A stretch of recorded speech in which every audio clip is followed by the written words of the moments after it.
Vamos a empezar con el primer tema de anatomía patológica y precisamente Lo voy a subir aquí. entender cómo es que los procesos patológicos, pero a partir de ahora vamos a ver los procesos patológicos, la enfermedad, y el principio de la enfermedad dentro de la fisiología celular, cómo es que ésta llega a afectarse y cómo es que ésta llega a adaptarse hacia el proceso lesional o no, ¿ya? Porque la célula puede ir por dos caminos. Uno, la adaptación, y dos, la muerte. Cuando una célula se daña, cuando una célula se lesiona, evidentemente, buenos días, evidentemente van a suceder una serie de cambios a nivel celular, los cuales van a tratar de compensar el proceso que está sucediendo, ya sea al interior o al exterior de la célula. ¿Ya? La célula, entonces, como dice el título, es una unidad que marca el estado de la salud o puede ser un componente para poder identificar un proceso patológico. ¿No? En el laboratorio, nosotros vamos a poder reconocer patrones celulares, pero antes de eso tenemos que poder reconocer qué es lo que ha pasado en la célula para que se pueda conformar como un proceso lesional como tal. ¿Ya? Ya.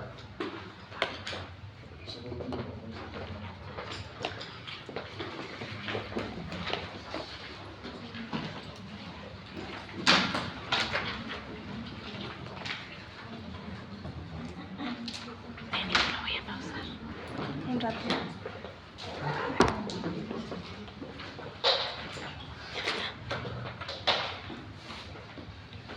¿Qué es una célula?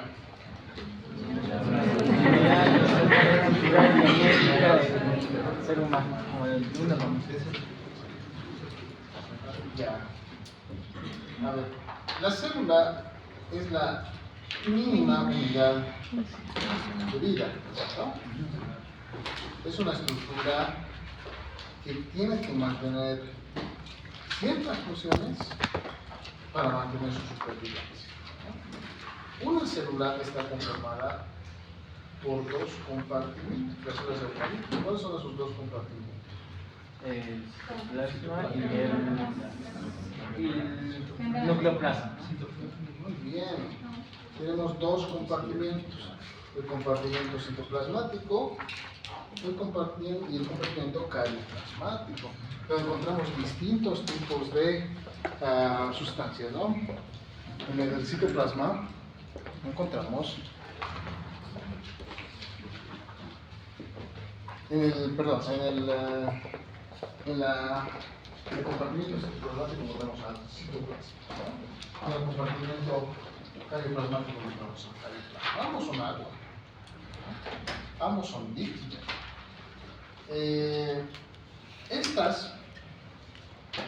Esto ya lo hemos avanzado, ¿no es cierto?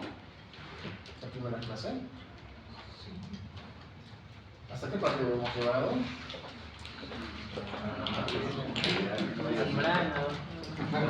Hasta la membrana. Habíamos estudiado que la célula tiene organelos vitales. Hasta ahí habíamos llegado, ¿no? Organelos que coadyuvan en el proceso de protección, de adaptación hacia eventuales procesos lesionales. ¿Cuáles eran esos cuatro? Hay que hacer. ¿Cómo dijo?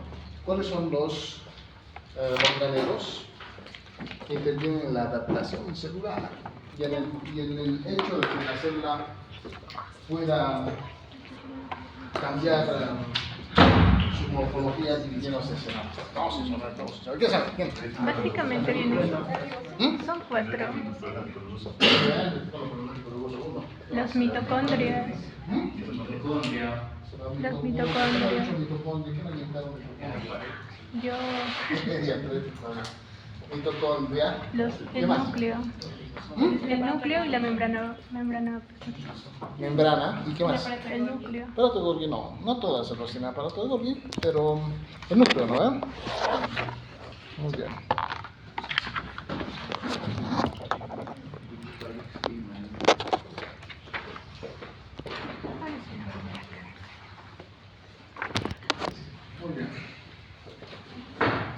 orgánicos entonces intervienen en la regulación, en la homeostasis intracelular. Ahora vamos a ver uno por uno. El núcleo ya sabemos, ¿no? El núcleo está conformado por una molécula bien compleja. Esta molécula que se encuentra básicamente conformando gran parte de lo que es el carioplasma se denomina el ADN. El ADN es una proteína, ¿no? Que está conformada por 4 componentes. ¿Cuáles serán esos 4 componentes? A ver. Los ácidos Ya, ácidos nucleicos, nucleicos, ¿qué más? adenina, Ácidos fosfóricos, filamentosas, ácidos fosfóricos, grupos fosfóricos y las bases nitrogenadas.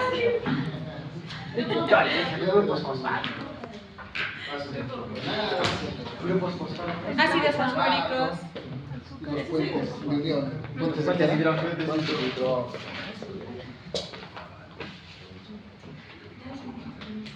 Muy bien. Entonces, esto se encuentra envuelto, ¿no es cierto? En unas moléculas octamédicas que tienen 4 subunidades. ¿Cómo se llaman estas? La arginina, la colina, la citosina. ¿Ah? Las histonas, ¿verdad? Sí, las histonas. Las histonas cuando se van envolviendo cambian de nombre, ¿no? ¿Cómo se llama a una estructura formada por histona ya de ahí? cromatina, Se encuentra en el núcleo, ¿no? Los Núcleo nucleosomas. Los nucleosomas. Y estos se van envolviendo, los nucleosomas se van envolviendo de 8 en 8, ¿verdad?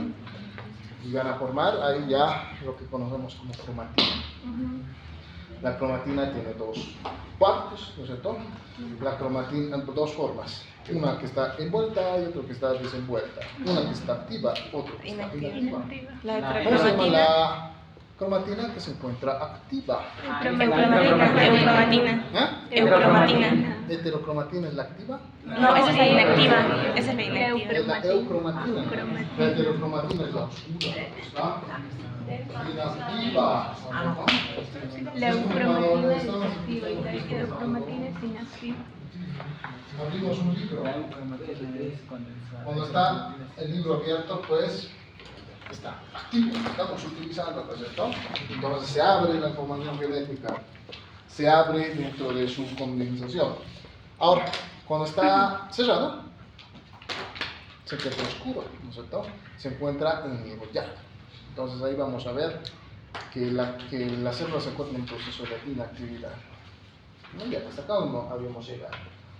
Habíamos hablado también de que existen 2 procesos, ¿no es cierto?, que se pueden activar dentro de la cromatina, derivadas de algunos componentes que van a estimular el hecho de que este se pueda condensar o de que este se pueda dispersar, ¿no? La acetilación y la metilación. A ver, ¿qué hace la acetilación? La acetilación lo que hace es dispersar la cromatina, separarla, ¿bien? Y la metilación lo que hace es condensarla, muy bien, enrollarla. Esto es el principio de la epigenética, es una nueva ciencia que se está estudiando ahora mismo, ¿no? ¿Cómo es que la metilación puede activar algunos genes? ¿Y cómo es que la acetilación, cómo es que la metilación puede inactivar a los genes? Y la acetilación puede hacer que se activen, ¿verdad? Porque este proceso de apertura y de clausura del gel, para que este pueda ser translucido, interactúa con todos los procesos celulares, ¿no?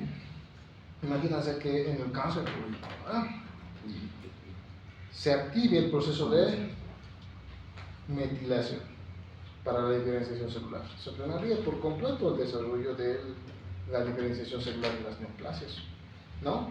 O por ejemplo en un miembro cercenado, ¿no es cierto? Se podría activar por medio de la acetilación a las células madre para que empiecen a formar tejido nuevamente, ¿no es cierto? Entonces esto es un campo de estudio muy interesante que se está llevando a cabo, ¿no? Pero para eso sí o sí tenemos que tener una célula que se va a diferenciar. Ahora, Eso también lo hemos llevado hasta cierto punto. El RNA se va a clasificar en codificante, no codificante y regulador, ¿no? ¿Cuál es el ARN codificante? Codificante. Ah, es el que sale de la misma ADN. De la información de ¿Cuál los es? genes. Ah, La ARN mensajero. ¿Ah? La ARN mensajero. Muy bien, el mensajero es el que sale, ¿no? ARN. ¿Cuáles son los no codificantes? Ribosomos, ¿por qué más? Transferencia.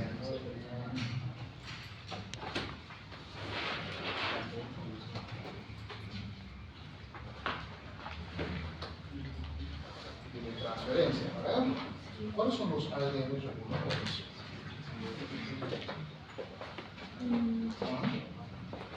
estaba el MicroARN, el más ARN. importante, ¿no? ¿Verdad? Ajá, Ya, ¿qué más? y el otro era Long chain ARN, el link ARN, ¿no? el que estaba afuera, creo que era, del... algo así. Todos están fuera del núcleo, todos los reguladores se encuentran fuera del núcleo.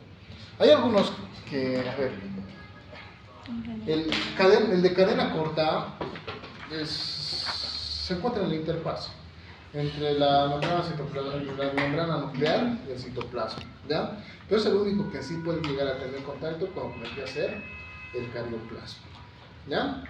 Ese es el small change, el small chain, ¿ya? El de cadena ligera, pero el resto se encuentra por fuera del núcleo, ¿ya? También existe el ARN tipo PIWI, ¿no? Son 4 en total. Y los 4 los voy a preguntar. ¿Qué son los ARN reguladores? Micro ARN, link ARN, o sea, el de cadena larga, long chain ARN. Tenemos el small chain ARN, el zinc, y tenemos el PIWI, ¿no? El más importante, sin embargo, ¿cuál es? El El micro. micro ARN es el más importante.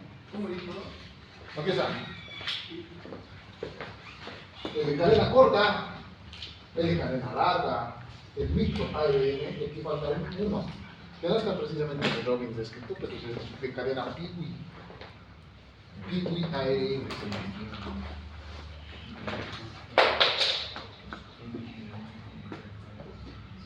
Muy bien. Entonces no van a olvidar, el ARN ribosomal es no codificante. El ARN de transferencia es no codificante. El microARN, el de cadena larga, el de cadena corta y el de cadena PIWI son reguladores. ¿Bien? ¿Se entiende cómo es el proceso de transducción de un gen, no es cierto? ¿No entienden? Vamos a revisarlo así. Ahí está. Estos son los reguladores. El microARN y el ARN de cadena larga no codificante son los más relevantes. El más importante, pero por el proceso de transducción y de revisión, es el microARN. ¿Ya? Aquí tenemos una molécula de ARN. El microARN se va a acoplar a la cadenita que va a formar el ARN codificante. ¿Ya? Hace lo que ustedes están haciendo ahora mismo, ¿ya? Imagínense que el ARN es un libro. Muy bien. El microARN es el revisor, revisa su libro. Toda la información que no sea necesaria la escinde y la puede cortar, siempre y cuando se encuentre con un slicer, ¿ya? Con un dicer. Aquí tenemos a una cadena, un ARN, un microARN que ha salido, va a tener contacto con el ARN mensajero. ¿Ven? Este se acopla a un dicer y todo lo que sobresalga, toda información que no sea precisamente parte del ARN como tal, va a ser sacado, exteriorizado y cortado, podado. Se encarga de la poda de sectores del ARN que no tengan utilidad. Muy bien. Entonces acá vamos a ver que este se va a acoplar a la estructura ribosomal, va cortando, va seccionando, se produce la escisión del ARN mensajero de los elementos que no se encuentran, que no son componentes, y posteriormente los segmentos distantes, los que han sido cortados, se vuelven unidos. Solamente queda un mensaje claro, un mensaje bien sintético de todo lo que ha salido del núcleo. ¿Muy bien? En algunos casos, si producen muchas revisiones, pueden alterar por completo la morfología del gen. En el caso puede llegar a producir inactivación. ¿Bien? ¿Se entiende? ¿Qué hace el microARN? A ver, resumen, un resumen así. El microARN se acopla al ARN codificante, al mensaje, ¿no es cierto? Lee el mensaje. Todas las palabras que no sirven, ¿no es cierto? Las saca, las corta. Al final, a ver, Así como un resumen. es un resumen, exactamente, es un resumen. Hace un resumen porque el mensaje que tiene que llevar tiene que ser corto, no tiene que tener mucho peso molecular, porque corre riesgo de que el retículo plasmático rugoso va a ver un mensaje tan largo, no pueda plegarlo, ¿no? De que tenga que romper el mensaje, ya no tenga facultad, o de que la mitocondria cuando reciba el mensaje solamente lea cierto segmento del mensaje y no cumpla todo lo que dice ahí, ¿no es cierto? Es como una carta, ¿ya? A ver, digamos que les llega una carta bien formal, ¿ya? Les llega a ustedes una carta bien formal. Estimado tantos, ¿no es cierto? Con miedo a la presente les saludo, tantos. Le deseo informar que, a ver, digamos que su tarea, ¿no es cierto? Me han entregado su tarea, estoy escribiendo una respuesta. Su tarea debe ser presentada hasta el 28 de agosto. Caso contrario, tiene riesgo de que ustedes puedan llegar a reprobar. Atentamente, su docente. ¿Ya? ¿Qué hace el microARN? Lo corta, lo que no sirve, ¿cierto? Y entonces, ¿qué mensaje le llega pues al organelo? ¿Ya? La tarea se tiene que presentar desde el 28, nada más. ¿No? Toda la palabrería, todo el resto ha quedado fuera, solamente quedó el mensaje central. Eso es lo que hace el microARN. ¿Bien? En el caso del retículo plasmático rugoso, su facultad es formar proteínas. ¿Eh? Entonces le llega un mensaje, todo el manual así. Solamente tiene que extraer una partecita del manual sobre cómo producir proteínas, digamos que se ha roto un microtúbulo. ¿Cómo producir el microtúbulo? Eso es lo único que le importa. Después el resto no. Y es de eso se trata el microARN, de cortar, seccionar, para que el mensajito sea corto, que el ARN mensajero transfiera un mensajito corto y esto pueda producir una proteína. ¿Entendido? Ahora sí, ¿entiende? Es la función. Ahora, ¿qué hace el ARN de cadena larga? Es el que creo que se combina a la mensajería, o sea, después del mensaje y el mismo mensajero daba otra réplica para que se siga dando, ¿no? Y el de cadena larga era el único que se podía anclar para que pueda ser. Ah, sí, lo entendí. Ya, está muy bien, ¿ya? Ahora, hay 4 funciones que tiene la cadena larga. El microARN, ¿cuál era su principal función? Acortar el mensaje.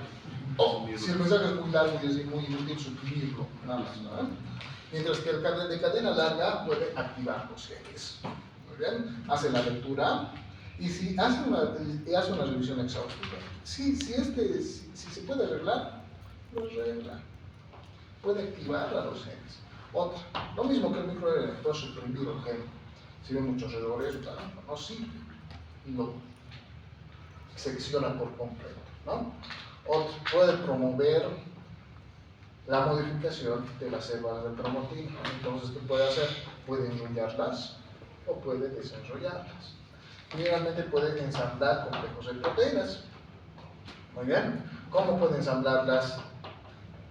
Cuando tiene acción dentro del ribosoma, dentro del componente ribosomal. ¿Ya? Entonces puede producir proteínas accesorias que sirvan como mensaje también a posterior. ¿Ya?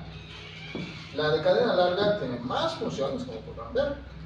La del microARN solamente tiene una función, la cual puede desembocar en dos situaciones. ¿Ya? Muy bien. Pero el microRNA es más frecuente que la cadena larga. ¿Ya? Muy bien.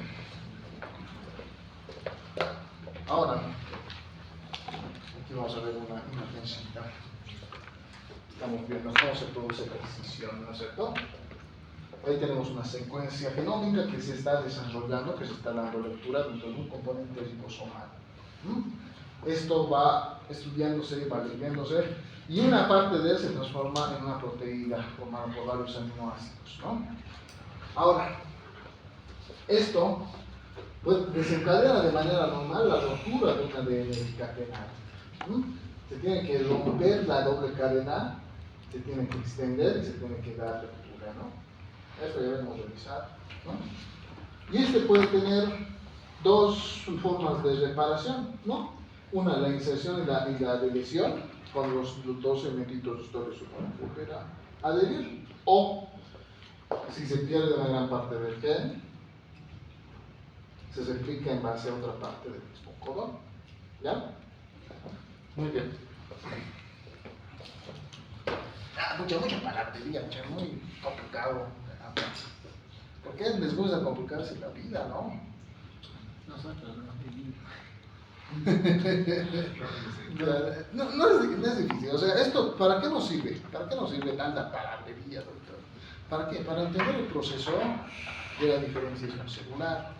Porque la presencia de mutaciones ahí es empieza, ¿cierto? Cuando no se da una lectura adecuada, se cortan fragmentos de un gen, ¿ya? Si el microRNA no revisa bien, pues este puede llevar a cabo que el mensaje sea muy largo y entonces no se produzca lo que la célula necesita producir, ¿ya? O caso contrario, ¿no? Que se corte el ADN y no se pueda reemplazar. Entonces aquí se produce también una mutación, pero de origen. ¿Ah? Entonces se da lectura, pero la molécula está mal, ¿no? Toda la proteína del ADN está mal, entonces siempre va a producir anomalías dentro del ciclo celular.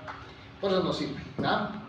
Pues es importante conocer por qué sirve, para qué sirven los reguladores, para qué sirven los codificantes, pero el codificante y los no codificantes. Porque cada uno tiene su función dentro de la lectura de un gen. ¿Ya? Doctor, Sí. una pregunta con respecto a, dentro de eso también he leído que decía elementos genéticos libres y dentro de ellos estaba el gen saltarín, ¿no? Pero no entendí qué hace realmente. Porque, ¿El gen saltarín? Porque he dicho, ¿no? De que ayuda a organizar cromosómicamente a las proteínas que están ahí y el otro no lo puedo poner a la sujeción, pero o sea, no sé cómo lo van a hacer. No.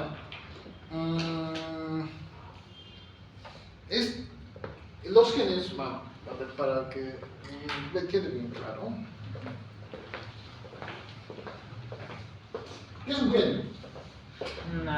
Es la mínima unidad de características del ADN, del cromosoma. Muy bien. Un gen es un sitio de lectura, ¿no ven?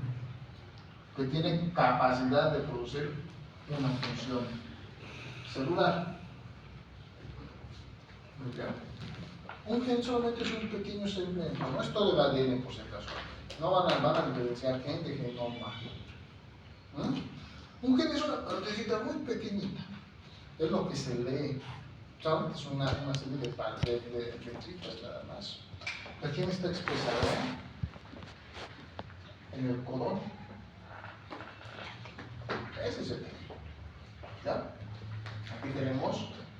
El codón está formado por tres puntos de lectura, por 3 ácidos nucleicos. Muy bien. Imaginen qué es esto. Miren, es ATT. Ese es un gen. ¿Bien? Al lado se encuentra otro gen. Este es EAT. Y al lado se encuentra otro gen. Este es. Perdón. Está mal. Porque se leen de manera horizontal, ¿no ven? Entonces, el gen AC, digamos. ACA, TA, C, digamos aquí está el SD, así se continuaremos. Entonces tenemos acá 3 genes. ¿Por qué estos genes se encuentran conglomerados en 3? ¿Por qué razón? Porque son los sitios de lectura del ribosoma. ¿Ya? Aquí tenemos una estructura grande. Lo que estamos viendo ahí, con una subunidad pequeña y una subunidad grande, ¿no ven? Eso es un ribosoma. El ribosoma, la subunidad pequeña, tiene 3 sitios de lectura. Por eso el gen se lee de 3 en 3. Ahí está. Entonces, este se va a asociar a este espacio, este espacio, este espacio. ¿Ya? Entonces tenemos un sitio de apertura, un sitio de puente, un sitio de terminación o end. El gen saltatorio no es una molécula de ADN que va a saltar.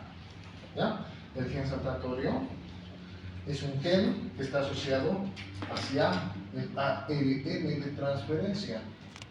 Es el que transporta ADN aminoácido. ¿Ya? Entre sus moléculas tenemos un gen que se va a encargar de la corrección. ¿Ya?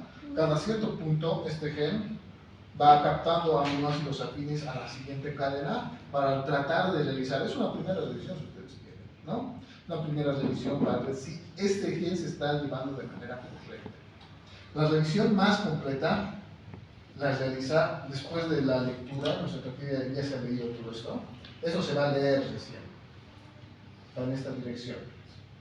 Una vez que se ha leído, acá se encuentran recién los 2 reguladores que hemos visto.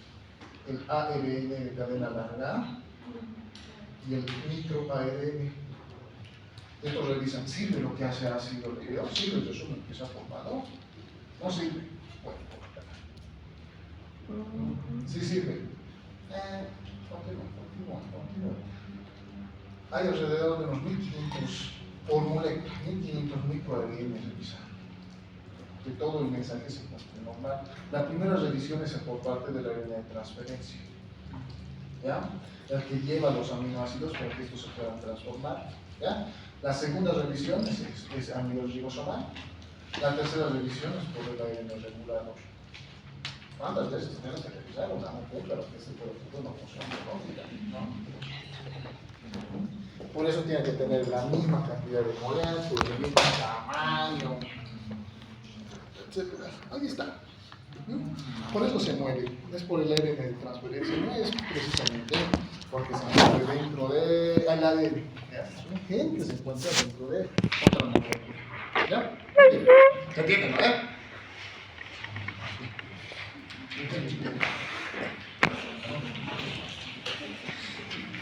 Ya, ahí queda otro gráfico, ¿verdad? Todas las moléculas de ADN tienen 2 partes, los exones y los intrones. ¿Ya? Entonces, para que este mensajito sea bien cortito, sea entendible para los orgánulos, se tiene que ir cortando. Aquí tenemos un dicer, un nucleosoma. ¿Ya? Aquí tenemos una molécula, ¿cierto? Aquí tenemos los exones y los intrones. El exón es la parte que se va a leer,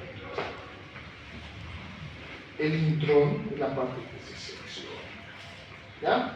Entonces acá tenemos el intrón exteriorizado. Esto ya no se va a poder utilizar, es una hoja en blanco en su libro que no le sirve. ¿Ya? Este es todo el texto que está escrito. ¿Ya? Así se puede.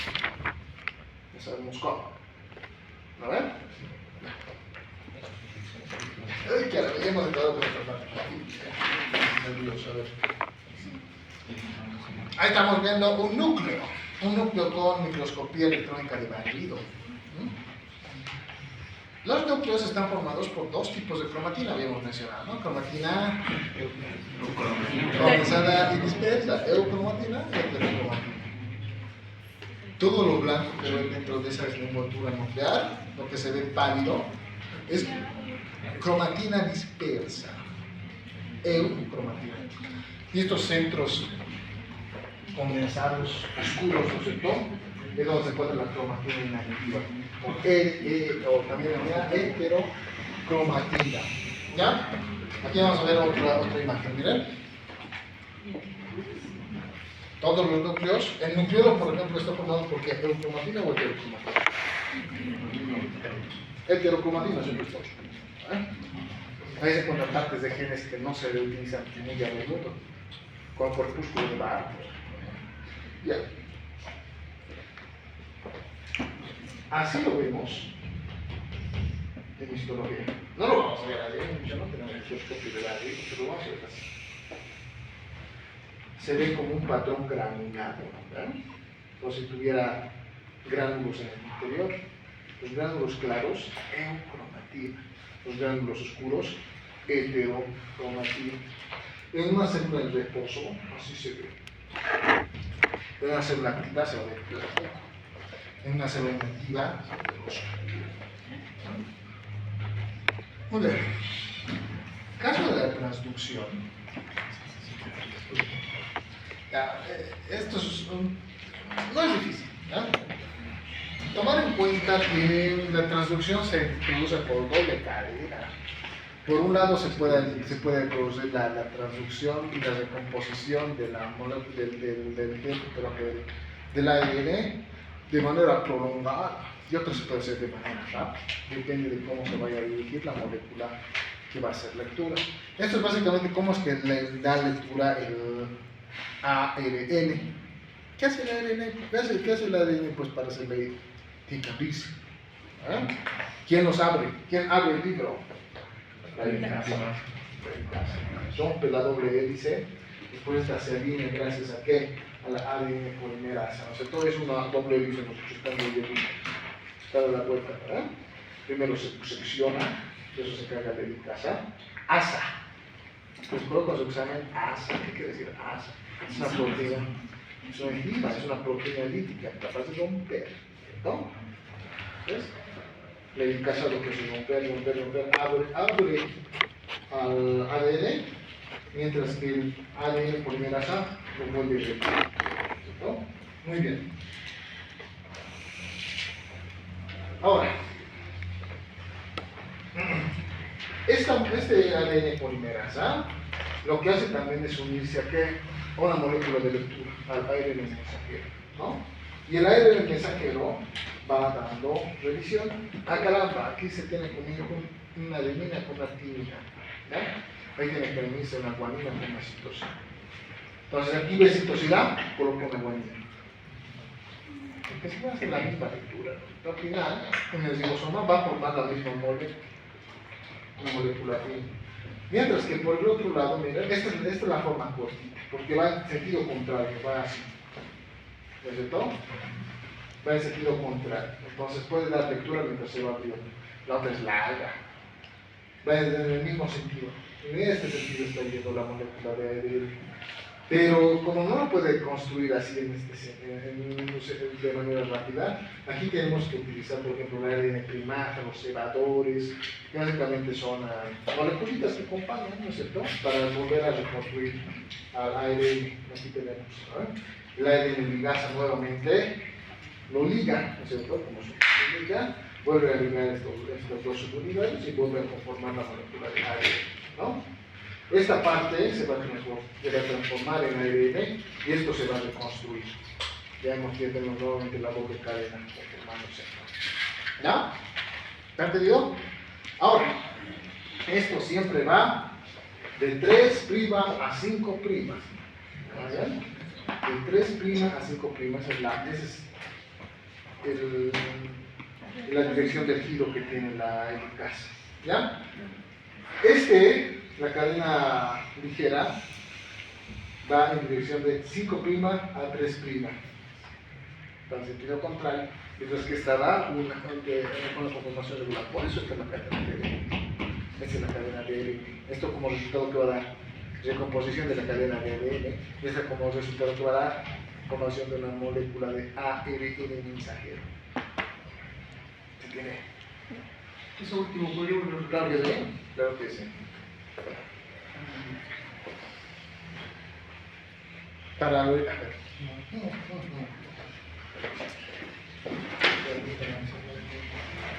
¿Entendiste?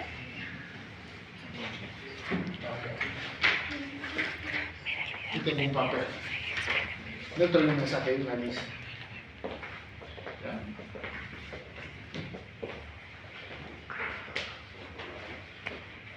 Este mensaje se encuentra como mensaje. ¿Por qué?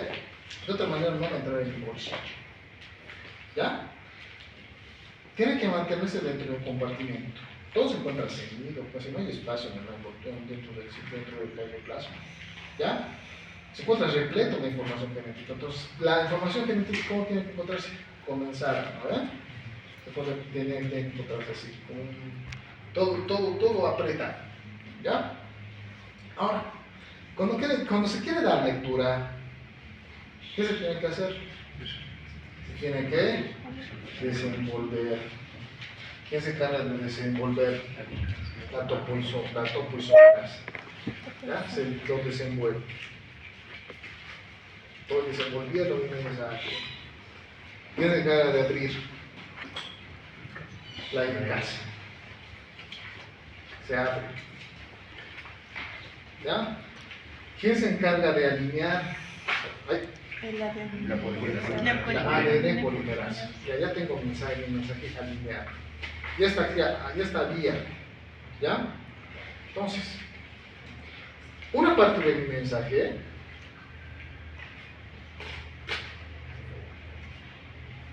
se va a volver en ARN mensajero. La otra parte tiene que volver a unirse con otro segmento y volver a cerrarse. Eso es lo que nos está explicando acá.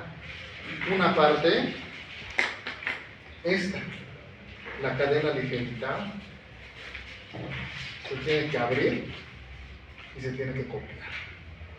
La otra parte, se tiene que añadir una estructura que sea similar y se tiene que ir copiando lo que falta. Y nuevamente se vuelve a cerrar, como están viendo acá. Inicio, molécula de ARN. Final, molécula de ADN. A ver, ahí está. Acá lo que estamos viendo, esto va a salir. Este segmentito va a salir. Y esta parte de la molécula se va a inactivar. ¿Ya? Se inactiva. Esta parte se va a volver a unir.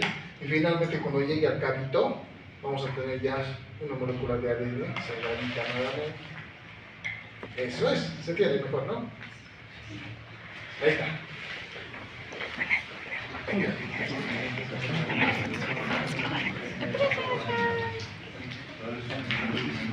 Hemos estudiado, ¿no? ¿Cómo se lee el gen? Poner codones de 3 en 3. Un codón está formado por 3 ácidos nucleicos, ¿verdad? Que se van a dar lectura en una estructura ribosomal. Este triplete se asocia a los puntos de unión del ribosoma. Este ribosoma tiene la facultad de ¿qué? Regular, establecer el segundo proceso de la regulación. Y finalmente este mensaje llega hacia su sitio final. Aquí tenemos los ácidos nucleicos, ya sabes cuáles son, ya saben cuáles son. Tenemos dos, las purinas y las pirimidinas. La adenina y la guanina son purinas, las pirimidinas son la timina y la citosina. Importante. La adenina siempre se va a asociar a la timina, siempre. La adenina no se une a la guanina, ni se une a la citosina, ni se une a otra adenina. Siempre se va a unir a una timina. ¿Muy bien? Mientras que la guanina siempre se va a unir a una citosina. ¿Por qué? ¿Por qué siempre se une una pirimidina y una purina? Porque como podrán ver, las purinas son complejas. Están formadas por doble cadena. ¿Cierto? Una, dos. ¿Verdad? Mientras que las pirimidinas son tipo una. El ADN tiene que ser simétrico. Si una de estas se une con una de estas, pues lo que vamos a ver cuando te va a dar una disimetría. caramba, ahí va a llegar el ARN de revisión. Esto está mal. Hay dos purinas cortas. Una aquí de ¿ya?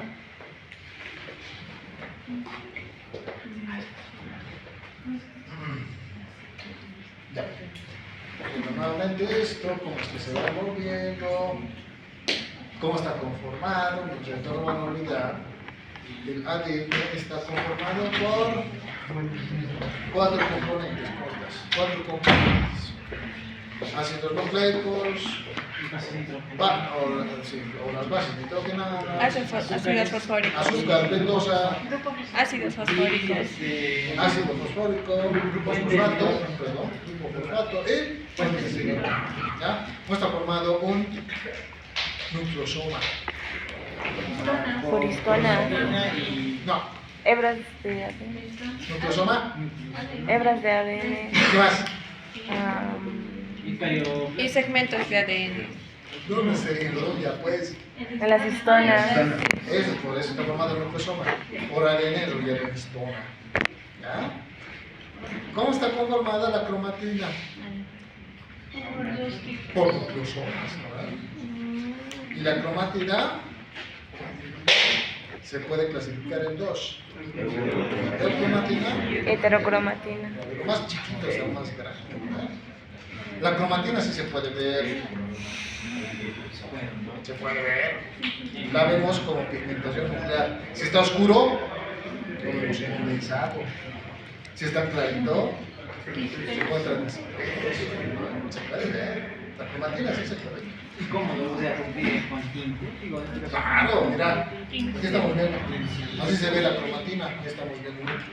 Cuando está pálido, clarito, estamos viendo eucromatina. Cuando está oscuro, hetero.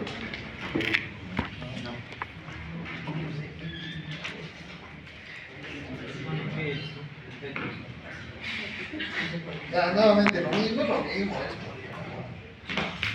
Otra vez había cortado así. Ya. Esto otra vez. Ya saben cómo es la acción de los exones, los intrones. Los intrones se cortan, se produce el splicing randomizer. ¿Por qué? Por el microRN que tiene la capacidad de. ¿Ah? Listo. Quizá hay que salir. Aquí estamos viendo otra imagen explicándonos cómo se encuentra el proceso de la transducción del ARN. Ya lo hemos visto en esta imagen también. En esta imagen, ¿eh? Y también nos lo está explicando, pero de manera más simple. ¿Ya? Ahora sí vamos a términos más sencillos. Ya basta de tanta molecularidad. El objetivo de los procesos celulares es hacer que la célula se encuentre en un estado de homeostasis. ¿Ya? La homeostasis es básicamente el proceso de equilibrio celular, en el cual todas sus facultades nutricionales, adaptativas, de diferenciación celular se encuentran equilibradas. Solamente utiliza lo que requiere la célula y el resto lo va a desechar, ¿cierto? No hay trastornos organelares, entonces estos funcionan de manera secuencial, dependiendo del requerimiento celular. ¿Ya? Es lo que busca una célula, mantenerse en un estado de equilibrio, de homeostasis. Muy bien, pero esto requiere de varios factores para que la célula se encuentre bien, en un estado de bienestar. Utilizando una palabra que sea más afín, ¿no? Es un estado de bienestar celular, ¿no? Ahora, a la célula la tienen que proteger. Si hay algún agente potencialmente lesivo en las proximidades y la célula es alimentada por factores quimiocelulares, la célula va a empezar a alertarse, va a empezar a modificar su citoplasma, va a empezar a modificar sus organelos. Entonces, lo primero, eso es la protección. Lo siguiente, tiene que tener acceso constante a nutrientes. Si la célula empieza a recibir menos cantidad de nutrientes, va a empezar a encontrarse en un periodo de estrés celular. Posteriormente vamos a ver cómo es el estrés celular. Sus cualidades metabólicas tienen que encontrarse indelebles. Tienen que encontrarse comunicadas con las células que se encuentran alrededor. Tienen que, en ciertas células, tiene que mantenerse a cierto grado de movimiento del tejido circulante, tiene que existir renovación molecular constante, catabolismo celular indemne también, o sea, las vías metabólicas de los nutrientes tienen que mantenerse a nivel intracelular bien conservadas y tiene que tener potencial de formación de generación de energía. Si la célula tiene todos estos, está bien, va a funcionar bien. ¿Ya? Y la vamos a ver con una célula normal. Ahora, ¿qué pasa con estos? No funcionan, pues las células se enferman. Ya. Entonces, como podrán ver, las primeras funciones tienen relación con qué? Con la célula, con lo que se encuentra alrededor, ¿no es cierto? Si la célula se encuentra en un ambiente agresivo, pues evidentemente va a tener que cambiar. Y la primera estructura, el primer organelo que va a tener la capacidad de reconocer al medio externo, ¿qué es? La membrana celular. A ver, la membrana celular es una bicapa fosfolipídica, no sé qué está, una bicapa fosfolipídica, la cual va a tener moléculas de señalización en la superficie, conocidas como glucocalis, receptores, proteínas que la comunican con el medio externo. Cualquier alteración que suceda en la matriz extracelular, esta, no tenga la duda, va a ser el primer organismo que va a empezar a notar. ¿Ya? Hay varias formas de transporte celular, no la van a olvidar, estamos viendo un repasito, ¿no es cierto?, de citología, de citología 1. Entonces, la célula no está completamente alejada, no está completamente aislada del medio externo, sino tiene moléculas que le permiten comunicarse, introducir nutrientes, sacar moléculas, introducir iones, ¿no es cierto?, introducir mensajeros. Tenemos, por ejemplo, los transportes. Aquí tenemos el transporte por carrier, por compuerta, ¿no? Este es el lado más importante que hace, por ejemplo. Tenemos canales proteicos, solamente para unas moléculas a las cuales tienen que accederse por medio del receptor, por ejemplo, por el receptor de sodio, de potasio, etcétera, etcétera, para introducir. Estos son dependientes de ATP, gasto de energía, ¿no? Son transporte activo. El transporte pasivo solamente requiere de difusión, nada más, de concentración y de osmosis. Ahora, hay otra forma en la cual puede introducir moléculas. Estas son por endocitosis, en las cuales tenemos moléculas, son repliegues de la membrana citoplasmática, se van a cardiolinas, le van a recubrir algunos componentes, van a ser introducidos hacia el interior de la célula, y en algunos casos incluso son metabolizados dentro de la célula por medio de la acción de una enzima producida por el retículo plasmático rugoso y englobada por el aparato Golgi, que se va a llamar lisosoma. Tiene la posibilidad de producir endolisosomas, o si la célula tiene la capacidad de fagocitar, magolisosomas. En algunos casos se puede producir el transporte transcelular, en el cual ya no tiene efecto con el fagolisosoma, entonces transporta gran cantidad de las moléculas indemnes de un espacio celular a otro. ¿Ya? ¿Se entiende? Yo no me he entendido. ¿Ustedes han entendido lo que he dicho? No. ¿Podría volver a explicar, por favor? Ya. A ver, un ejemplo. Me gusta utilizar mucho los ejemplos para que se pueda entender, ¿no? Ya, aquí estamos todos dentro de una célula, todos somos organelitos. Esta es nuestra célula y las paredes, las ventanas, todo lo que se encuentra alrededor, todos los muros, son nuestra membrana celular, nos protegen, ¿no? Digamos que alguien empieza a gritar acá, al lado. ¿Qué les va a pasar a ustedes? Se van a estresar, ¿no? Van a empezar a prepararse, por ejemplo, no sé, alguien grita, ¡ha entrado un oso! Así. ¿No? ¿Qué van a hacer ustedes? Van a empezar a tratar de protegerse, tal vez vamos a tapiar la puerta, ¿no es cierto? Entonces eso es lo que pasa con la célula. Cuando empieza a captar alteraciones en su medio externo, empieza a prepararse, eso se llama estrés celular. Ahora, tenemos formas como se pueden sacar algunas moléculas para favorecer el proceso de la función. Nosotros ya hemos tapado todo. ¿Cómo recibimos oxígeno? ¿Cómo recibimos comida? A través de puertitas, ¿no es cierto? Ahora, la difusión, ya saben, o sea, el transporte se divide en dos, activo, pasivo. El pasivo depende casi completamente del gradiente de concentración. Si aquí hay mucha concentración de dióxido de carbono, por ejemplo, hay una ventanita que está parcialmente abierta, o sea, una membrana semipermeable, va a poder entrar oxígeno y no poder salir dióxido de carbono. A ver, monóxido de carbono, está bien, dióxido de carbono. Ahora, para moléculas más grandes, por ejemplo, aquí estamos tapados, no podemos salir. Nos van a pasar, no sé, comida, ya nos van a pasar galletitas. Entonces tiene que haber gasto de energía. Alguien tiene que abrir la puerta, tiene que recibir las galletitas y distribuir a todos, ¿verdad? Entonces, gasto de energía. Entonces, hay dos formas. Una, nos llegan paquetitos chiquitos. Eso se va a producir, para transportar eso del interior de la célula, solamente necesitamos abrir una compuertita. Pero es una compuertita de intercambio, eso quiere decir que le tengo que dar dinero, me va a dar galletitas, ¿verdad? Eso es de intercambio. Sale el dinero, entran las galletitas y lo puedo repartir. Ese es el charger, ese es el mecanismo de transporte mediado por compuerta. Algo sale, algo entra. Ahora, las siguientes son por donación, ¿ya? Los canales específicos, por ejemplo, para sodio, para potasio, le llegan galletitas de chocolate. Esta puertita solamente es para galletitas de chocolate. Hay una puerta para galletas de, no sé, unas galletas de vainilla. Pero acá solamente es la galleta de chocolate. Esa es otra compuerta. Es la compuerta de transporte mediada por proteína específica. ¿Ya? Después hay otra forma, miren, para moléculas bien grandes. Para esto, ¿qué hay que hacer? Hay que romper la pared. Nos está llegando un cargamento, ¿verdad? Nos está llegando un cargamento de una tonelada de galletas. No van a entrar por esta puertita, tienen que entrar por una puerta más grande. Entonces vamos a tener que romper parte de la pared, ¿no es cierto? Sacrificar parte del citoplasma para introducir esto. Eso es el plan.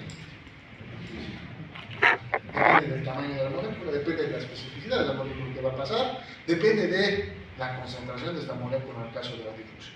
¿Ya? ¿Ves? ¿Ya? La última, por ejemplo, es, ahí hay otra aula. Y esa aula necesita las galletas, nosotros ya hemos comido. ¿Ya? La transitosis es que ese cargamento de galletas llega indemnemente hasta allá y se utiliza. La fagocitosis es que ingresa y mientras ingresa ustedes le están comiendo, están sacándose galletas. ¿Qué pasa? Al final solamente lo de las bolsitas de las galletas, ¿no? El desecho y los alimentos. Es eso. ¿Ya? En palabras simples, así es el transporte.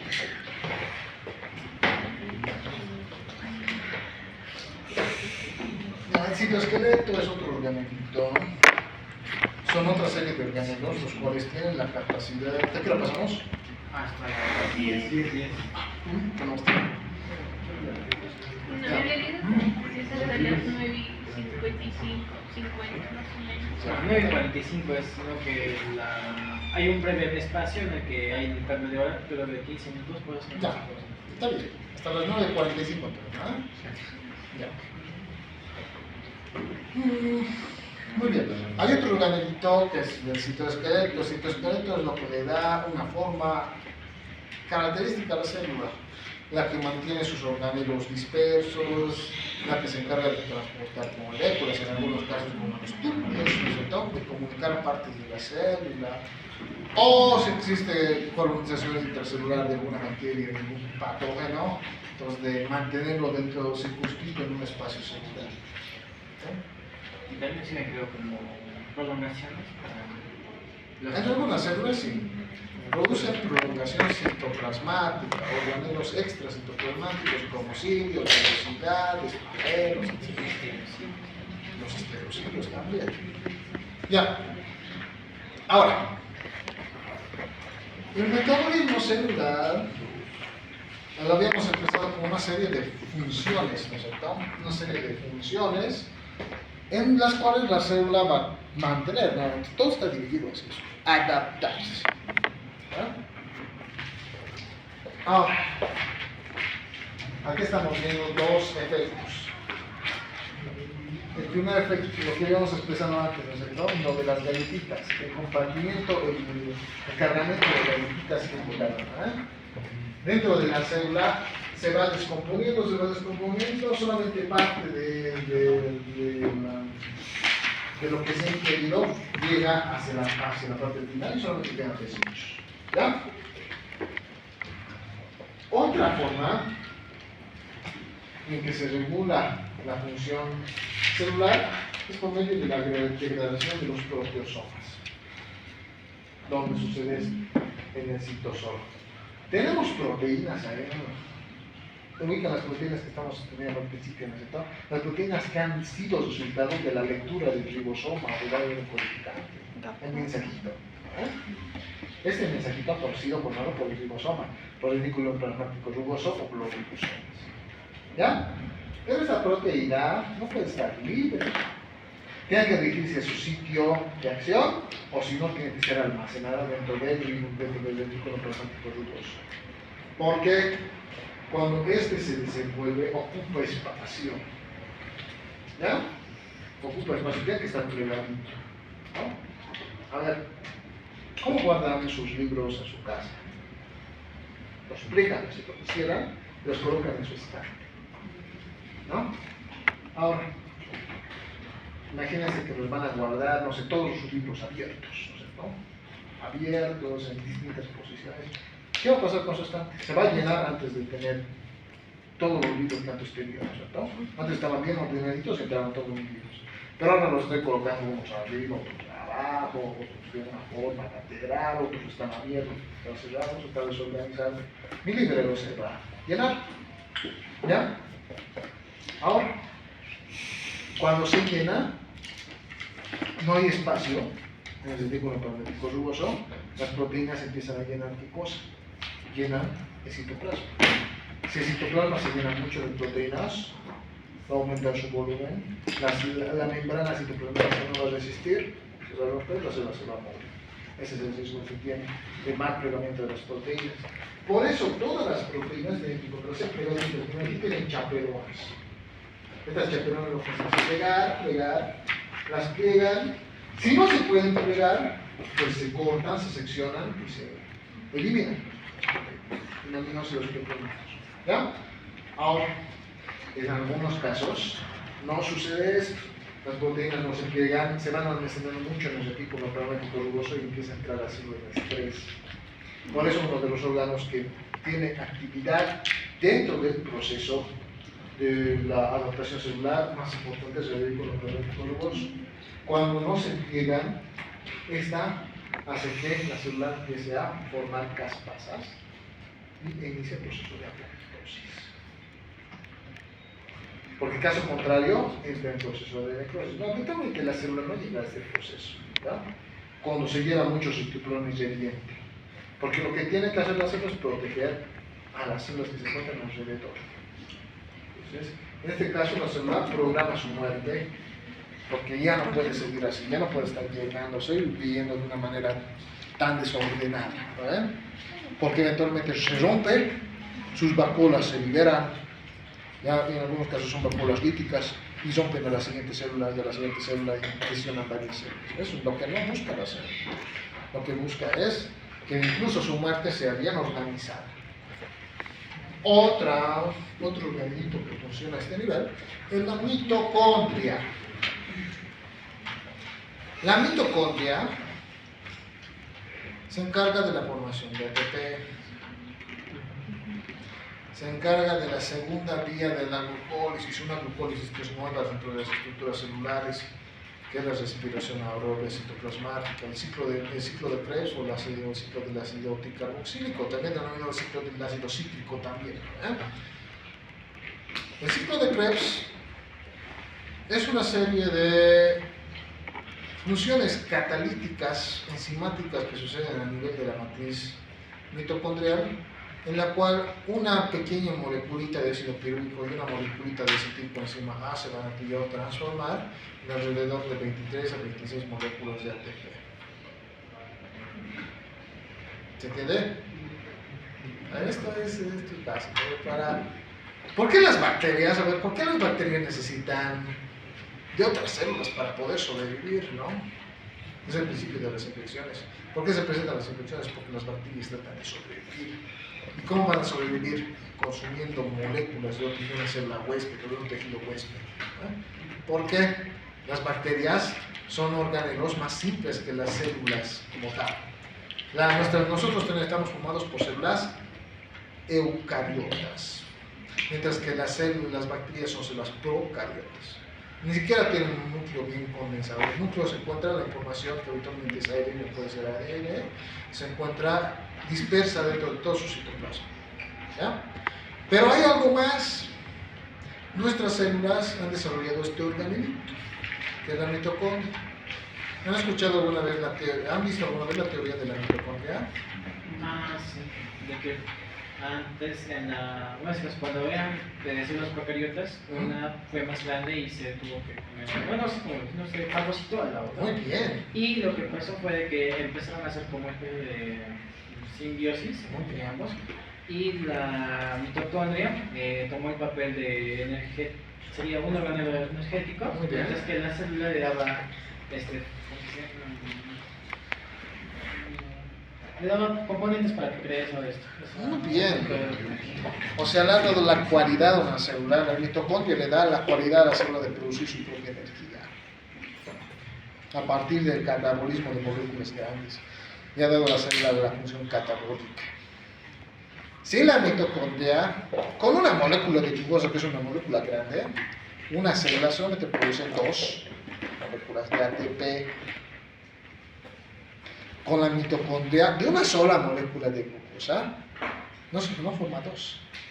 Más las 26 moléculas de ATP adicionales forman alrededor de 28 moléculas de ATP. Le da la cualidad a la célula de ¿qué?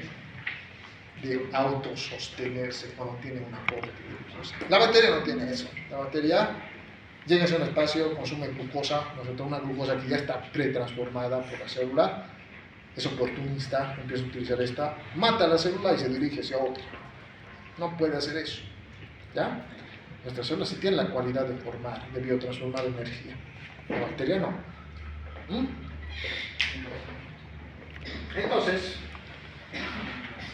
la principal característica de la regulación mitocondrial está basada en esto. Muy bien.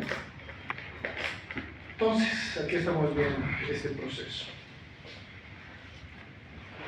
Aquí ingresan metabolitos, glucosa, glutamina, ácidos grasos, son biotransformados. Esa es la función, ¿cierto?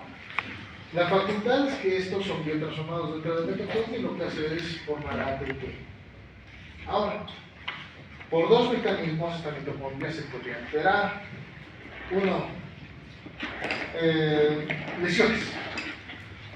Las lesiones, como desencadenadas por isquemia, por toxinas, hacen que la membrana y los poros dentro de la mitocondria empiecen a volverse permeables, lo cual hace que más cantidad de hidrogeniones ingresen hacia el interior de la célula, y esto activa una vía, la muerte celular.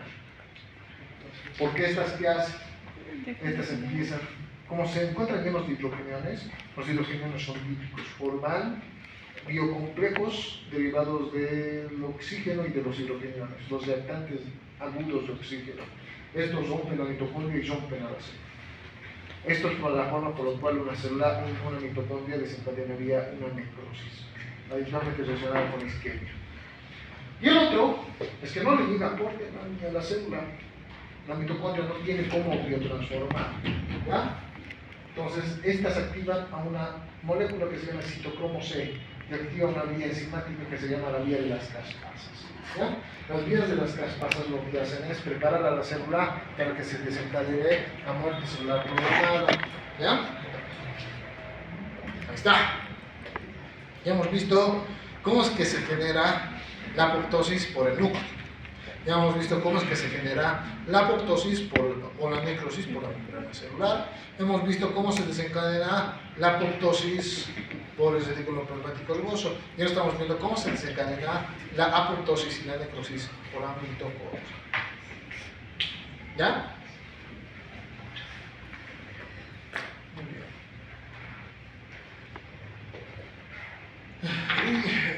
Este primer tema es bien difícil. ¿No? Van a tener un poquito de de concentración acá. Después se va a volver mucho más fácil, ¿no? La activación celular es una serie de procesos que intervienen dentro de la comunicación del medio externo con el medio interno a nivel citoplasmático. ¿Bien? Como el ejemplo que estábamos explicando hace unos instantes, ¿no? Un patógeno ingresa. Alguien grita en la universidad del pasillo, ¡hay un oso! Entonces, la célula se prepara, entonces nosotros nos vamos a estresar, vamos a hacer todo lo posible para evitar que el oso esté ahora, esta célula. ¿Verdad? Entonces, el primer mecanismo de alerta es ese grito. En el caso es una señal externa o una toxina. Ante cualquiera de estos, la célula lo capta a nivel de su membrana y tiene la cualidad de adaptarse. ¿Muy bien? Este tiene contacto intercelular con uniones GAP. Estas uniones lo que hacen es transportarse entre las células hacia células más alejadas dentro del intersticio. ¿Ya? Estas tienen contacto con la matriz extracelular y se sintetizan moléculas de manera autóctona, paráclina, sináptica y endócrina para molecularizarse, para establecer un gradiente de comunicación. Ya, aquí lo voy a describir, porque esto es No me entendí de demás. aquí está nuestra aura. Aquí estamos nosotros, los organismos. Llega un grito, una señal. Este es el primer mensaje.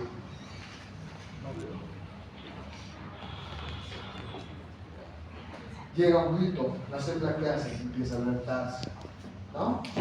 Este puede viajar por medio de los receptores hacia el interior de la célula y hacer que todos los componentes organelares se activen y empiecen a formar mecanismos de respuesta de defensa. Ahora, la comunicación con células, digamos que nosotros somos el primer contacto de Dice que se lo grabe. Que se lo... Hay otra aula que está en el fondo donde están otros organismos, ¿no es cierto? ¿Cómo hacemos para alertarles? También vamos a gritar todos, hay un oso, ¿no es cierto? Este mensaje se lleva por segunda intención. Se puede llevar por vía paracelular, esto se llama paracelular. Y en algunos campos, en algunos aspectos, aquí digamos que es una epitelio otra célula, aquí hay otra célula. El mensaje se puede llevar a nivel intercelular por medio de las uniones GAP. Estas son las uniones GAP. Este mensaje puede llevarse entre las uniones y llegar directamente hacia la célula que se encontraba alejada. ¿Ya? Ahora, si hay un oso, ¿a quién vamos a llamar? A ver, ¿quién vendría para ayudarnos en el caso de que exista un oso? Digamos que vienen, no sé, cazadores, ¿no? Bien. Aquí se encuentran los cazadores, en una célula inmunitaria. Pero esta se encuentra mucho más alejada. Mucho más alejada, se encuentra en la corriente vascular. Entonces, en vez de transportar el mensaje por vía paracelular, lo vamos a transportar hacia el vaso sanguíneo, donde se encuentra esto. A esto se va a denominar transporte endocrino. Se alenta esta célula ingresa y tiene la capacidad de fagocitar al agente que ha causado la primera alteración, aquí, a las bacterias. Esos son los mecanismos de transporte, puede ser por vía de contacto con la matriz extracelular, por vía intercelular, por vía celular, por extensión, pasan por medio de clasificadas por vía autógena, parágena, sináptica o endócrina. ¿Ya?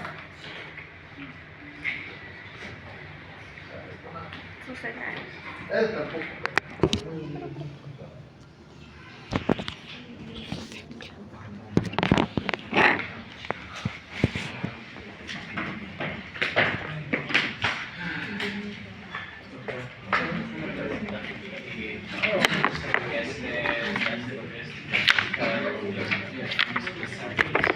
Esta coagulación no, porque tenemos todavía tenemos hemodinámicos. ¿Dónde están estudiando? Sí, bueno, yo he hecho un capítulo en una clase. ¿De qué es el proyecto?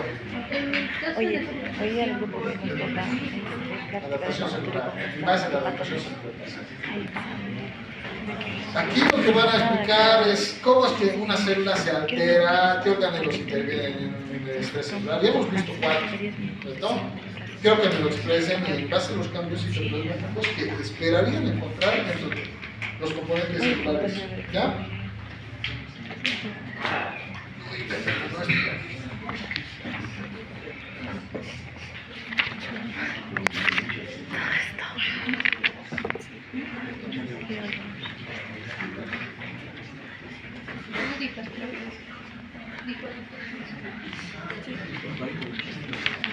Ya a ver, ya les voy a explicar brevemente qué son estos esquemas, ¿ya? Les voy a pasar de diapositiva. ¿O les he pasado ya? No. Les voy a pasar. Pero solamente son imágenes, ¿ya? Esta diapositiva que son señalizadores moleculares, son señalizadores de membrana. Todos estos son como unos puntos de enclavaje, son como cerraduras. Cada una tiene su llavecita. Hay algunas que son activadas por insulina, hay algunas que son activadas por corticoides, hay otras que son activadas por neurotransmisores, por iones, etc. Son distintos tipos de cerraduras que estamos viendo acá. Los más importantes son el receptor tipo TLR de Notch. Muy bien. Los cuales son estos dos primeros. Estos se encuentran asociados a una moleculita cerca. ¿Ven acá?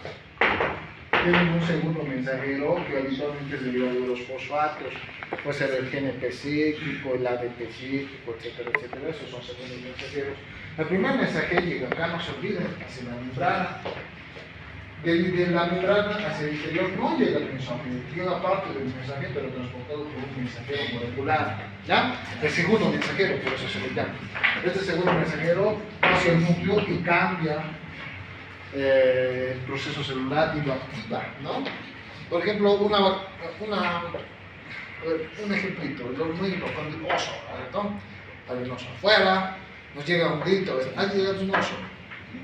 Entonces, digamos que entre nosotros hay alguien que se especializa en pelear contra osos, ¿ya? Pero tenemos que llevar el mensaje hacia él y él está en el núcleo, se encuentra dentro de un compartimiento, ¿ya? Entonces, uno de nosotros le va a avisar a Juan, ¿ya? Juan, hay un oso afuera, tú peleas contra osos. Va a salir Juan, va a salir hacia la calle y va a empezar a pelear contra osos, ¿no es cierto? Así es. Hay un primer mensajero, hay un oso. Segundo mensajero, he escuchado que hay un oso, voy a ir al núcleo donde se encuentra Juan, el peleador con osos. Sale Juan y pelea con osos.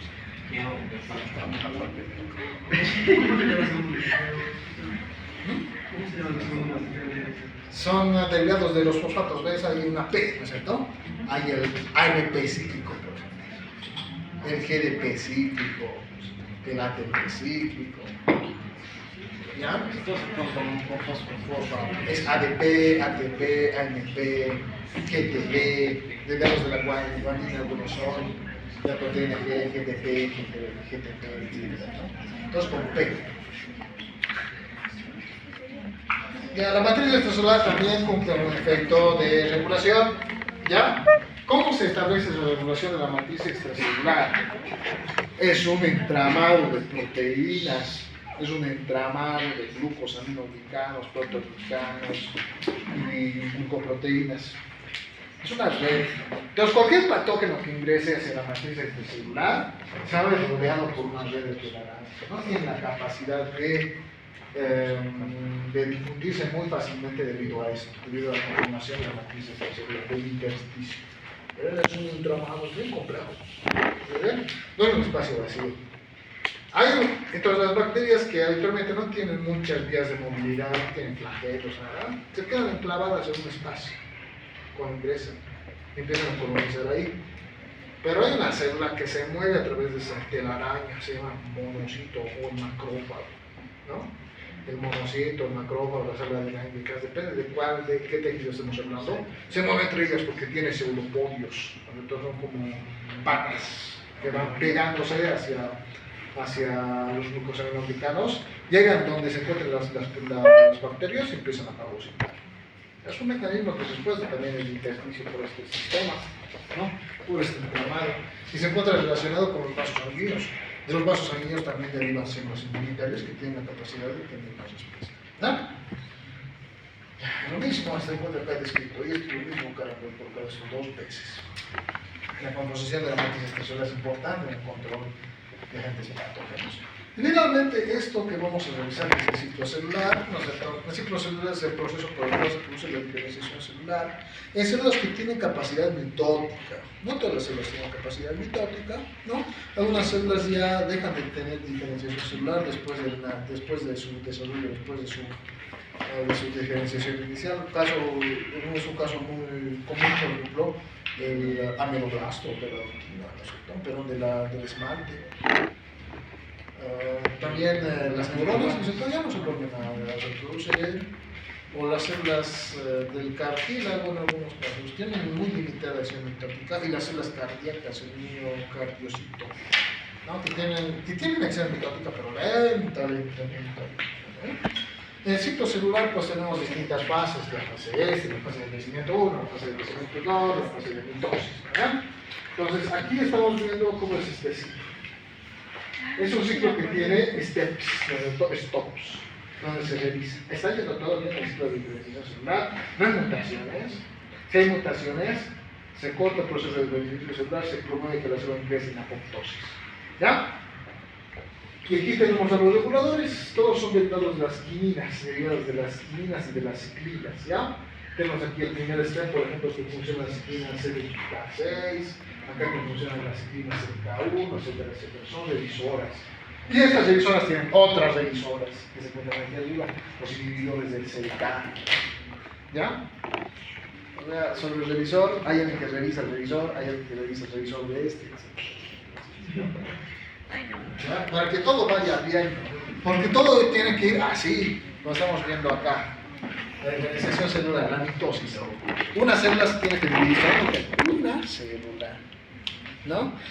La división celular solamente tiene que dar como resultado dos células, una célula madre y una célula hija. Si esta célula se divide en tres, la división de los genes no va a ser simétrica, la división del ADN no va a ser simétrica. Si se divide en cuatro, peor, en 5, si se divide en 100, pues si se divide en 400 células a la vez con algunos tumores, ¿no?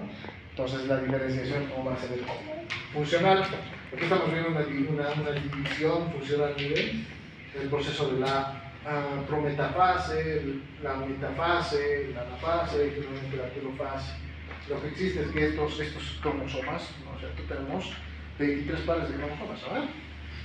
Se tienen que dividir, se dirigen hacia las caras polares, se parten en dos, se replican, se divide el citoplasma, se produce un puente celular y finalmente esto se secciona el proceso de telofase.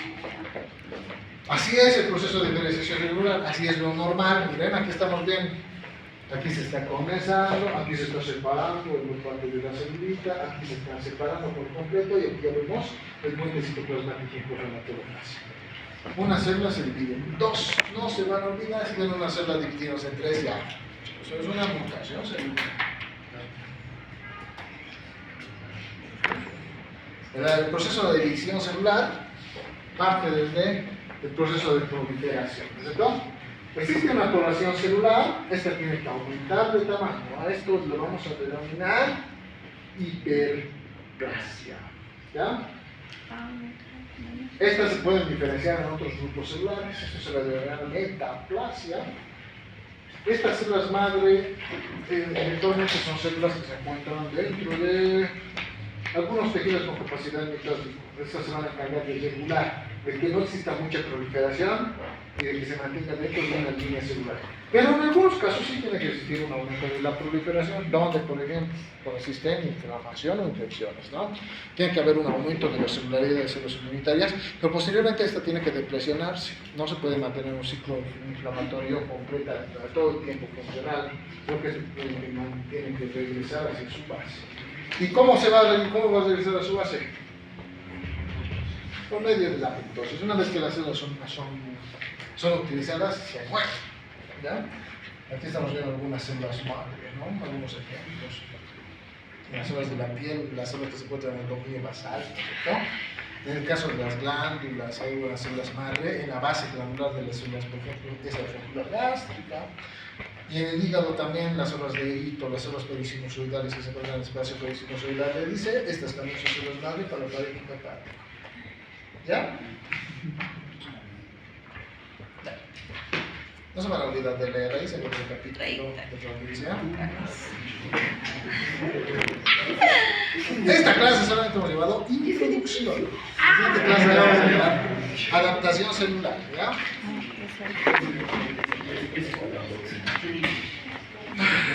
¿Preguntas? ¿Qué preguntas tienen?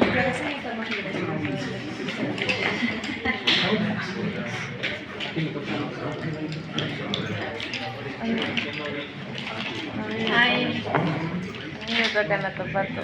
sí. Haber entendido 3 páginas, no mucho. Y se ríe Dime, ¿cuál es el caso clínico? ¿Cuál es el caso